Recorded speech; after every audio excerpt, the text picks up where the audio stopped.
ഇന്നത്തെ റെസിപ്പി ചപ്പാത്തിയുടെയും ചോറിൻ്റെ കൂടെയൊക്കെ സെർവ് ചെയ്യാൻ പറ്റിയ ബീഫിൻ്റെ കതിയൊരു ടേസ്റ്റിൽ നല്ല കുരുമുളകിട്ട് വരട്ടിയെടുത്തിട്ടുള്ള ഒരു അടിപൊളി സോയ ചങ്ക്സിൻ്റെ റെസിപ്പിയാണ്. അപ്പോൾ സോയ ചങ്ക്സ് ഒക്കെ കഴിക്കാത്തവരും ഈ ഒരു രീതിയിലൊക്കെ ഉണ്ടാക്കി കഴിക്കുകയാണെങ്കിൽ തീർച്ചയായിട്ടും ഇഷ്ടമാവും.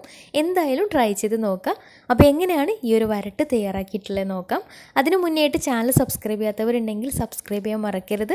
തൊട്ടടുത്തുള്ള ബെല്ലൈക്കണും കൂടെ ഒന്ന് ക്ലിക്ക് ചെയ്താൽ പുതിയ വീഡിയോസിൻ്റെ നോട്ടിഫിക്കേഷൻസ് ഒക്കെ പെട്ടെന്ന് തന്നെ കിട്ടുകയും ചെയ്യും.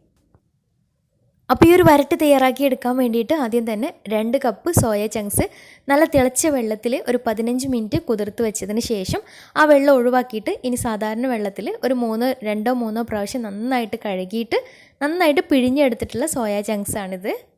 ഇനി ഇതൊരു കുക്കറിലേക്ക് ഇട്ട് കൊടുത്തതിന് ശേഷം അതിലേക്ക് ഒരു 6-7 ചെറിയ ഉള്ളി ഇതുപോലെ ചതച്ചിട്ട് ഇതിലേക്ക് ചേർത്ത് കൊടുക്കാം.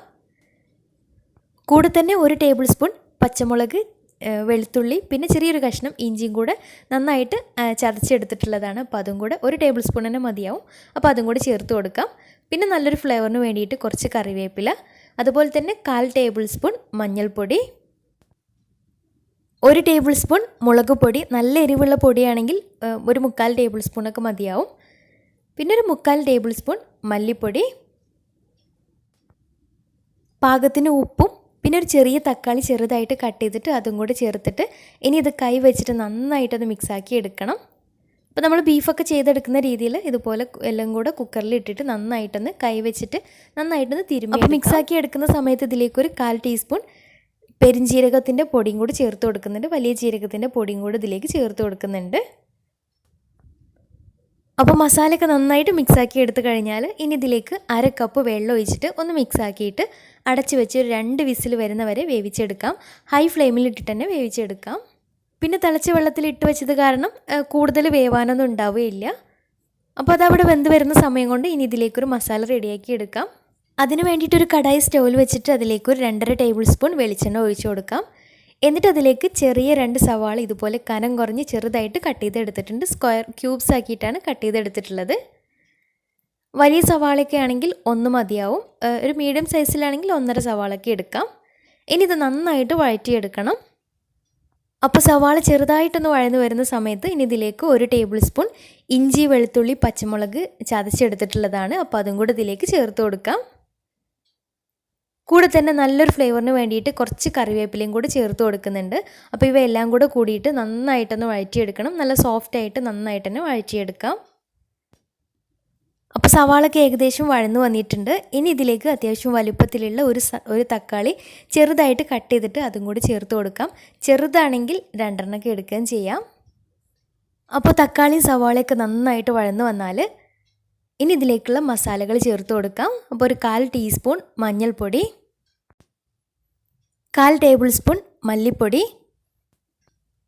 കൂടെ തന്നെ 1 ടേബിൾ സ്പൂൺ കുരുമുളക് പൊടി കൂടി ചേർത്തിട്ട് നന്നായിട്ടൊന്ന് മിക്സാക്കി എടുത്തതിന് ശേഷം ഇനി ഇതിലേക്ക് നമ്മൾ നേരത്തെ വേവിച്ച് വെച്ചിട്ടുള്ള സോയ ചങ്ക്സ് ഇതിലേക്ക് ചേർത്ത് കൊടുക്കാം. അപ്പോൾ അതിൽ വെള്ളം ഉണ്ടെങ്കിൽ കുഴപ്പമില്ല, ഒരു വെള്ളത്തോട് കൂടി ഇതിലേക്ക് ഒഴിച്ചു കൊടുക്കാം. ഇനി ഇവയെല്ലാം കൂടെ നന്നായിട്ട് മിക്സാക്കിയിട്ട് ഇതിൽ വെള്ളമൊക്കെ ഉണ്ടെങ്കിൽ വെള്ളമൊക്കെ നന്നായിട്ടൊന്ന് വറ്റിച്ചെടുക്കണം.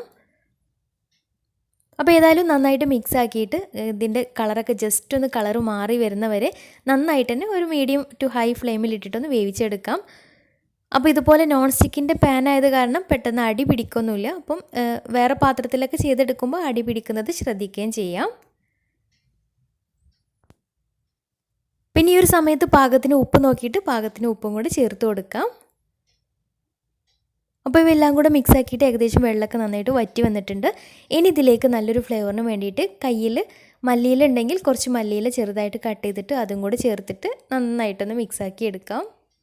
അപ്പോൾ നല്ല വരട്ട് പോലെ നന്നായിട്ട് കുറുകി ആ ഒരു വെള്ളമൊക്കെ ഉണ്ടെങ്കിൽ അതൊക്കെ വറ്റിച്ചിട്ട് നന്നായിട്ടൊന്ന് കുറുകി നല്ല വരട്ടെ പോലെ റെഡിയാക്കി എടുക്കാം. നല്ല ടേസ്റ്റാണിത് കഴിക്കാനായിട്ട്. ഏകദേശം നമ്മുടെ ബീഫിൻ്റെ ഒക്കെ ടേസ്റ്റിൽ ഉണ്ടാക്കിയെടുക്കുകയും ചെയ്യാം. അപ്പോൾ തീർച്ചയായിട്ടും ട്രൈ ചെയ്ത് നോക്കാം.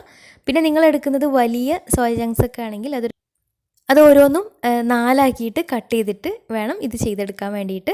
അല്ലെങ്കിൽ പകുതിയായിട്ട് കട്ട് ചെയ്തെടുത്താലും മതിയാവും. അപ്പോൾ ഞാൻ എടുത്തിട്ടുള്ളത് ചെറിയ സോയ ചങ്ക്സ് ആയത് കാരണം അങ്ങനെയൊന്നും ചെയ്യേണ്ടി വന്നിട്ടില്ല. അപ്പോൾ ഇത്രയേ ഉള്ളൂ. നന്നായിട്ട് മിക്സാക്കി ഒരു 10 മിനിറ്റൊക്കെ ഒരു മീഡിയം ടു ഹൈ ഫ്ലെയിമിലിട്ട് നന്നായിട്ട് മിക്സ് ആക്കിയിട്ട് നന്നായിട്ടൊന്ന് വേവിച്ചെടുക്കാം. അങ്ങനെ ആകുമ്പോഴാണ് കറക്റ്റ് മസാലയൊക്കെ ഉള്ളിൽ നന്നായിട്ട് പിടിക്കും, ഉള്ളിയും സോയ ചങ്ക്സൊക്കെ കറക്റ്റായിട്ട് മിക്സായിട്ട് കിട്ടുകയും ചെയ്യുള്ളൂ. അപ്പോൾ തീർച്ചയായിട്ടും ട്രൈ ചെയ്ത് നോക്കുക, നല്ല ടേസ്റ്റാണ് കഴിക്കാനായിട്ട്. അപ്പോൾ ട്രൈ ചെയ്തിട്ട് നിങ്ങളുടെ ഫീഡ്ബാക്ക്സ് താഴെ കമൻറ്റ് ബോക്സിൽ അറിയിക്കാൻ മറക്കരുത്. അപ്പോൾ ഇന്നത്തെ വീഡിയോ ഇഷ്ടമായെന്ന് വിചാരിക്കുന്നു. ഇഷ്ടമെങ്കിൽ ലൈക്ക് ചെയ്യുക, ഫ്രണ്ട്സ് റിലേറ്റീവ്സിനൊക്കെ ഒന്ന് ഷെയർ ചെയ്ത് കൊടുക്കാനും മറക്കരുത്. അപ്പോൾ നല്ല അടിപൊളി വീഡിയോയുമായി വീണ്ടും വരാം. അതുവരെ take care, bye, thank U.